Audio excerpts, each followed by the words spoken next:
We're happy to be part of a worldwide celebration in 2011 of the original 1611 King James Bible.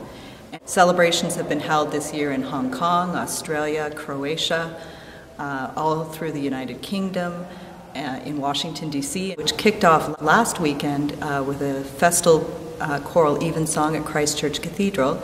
And then last night here at St. Paul University, we had 62 readings from the King James Bible, beginning with the creation story in Genesis and ending with, on a note of pure praise, from the Apocrypha last night.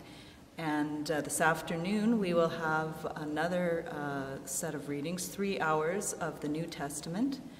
And I'm not quite sure, it's probably close to 60 readings from that as well.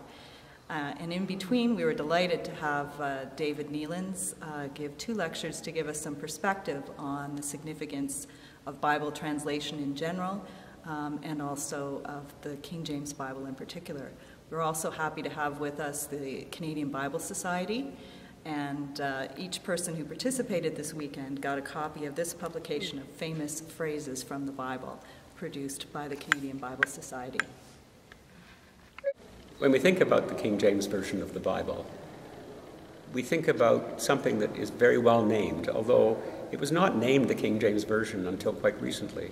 Usually it was called the New Translation, later the Authorized Version.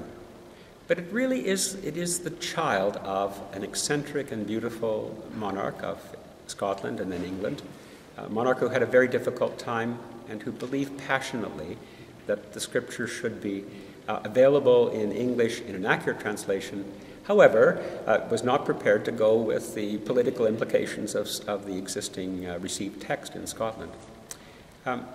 It's a work of many people, 47 scholars, all English, called together to work in 6 committees.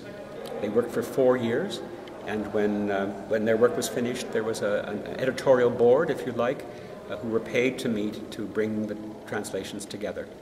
The final words were sort of changed by Archbishop Bancroft in some typical and amusing ways, and the product was there for everyone, printed by the printer's firm Barker, who nearly went broke, in fact, printing it.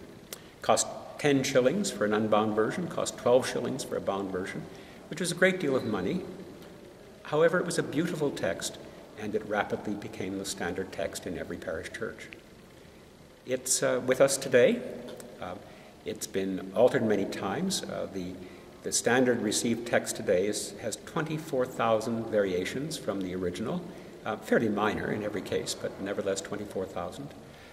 It's rare now for us to see the marginal notes, and that's a pity, because the marginal notes are very fine pieces of scholarship, which actually help us understand Scripture. It's wonderful to be able to celebrate this. It has grown, or at least the English language has grown with it, and so much of the language of the streets and everyday is actually comes from the King James Version.